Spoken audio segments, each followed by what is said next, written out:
How to fix WhatsApp images not saving in your gallery of your iPhone. Hey everybody and welcome back to our channel. So let's get started without any further ado.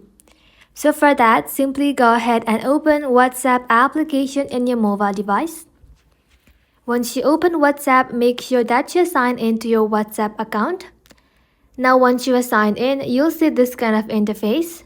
From here, simply tap on settings icon at the bottom right corner.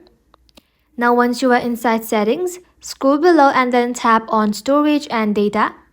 Now once you are inside storage and data, under media auto download, you'll have to make sure that these medias are selected to Wi-Fi or Wi-Fi and cellular data.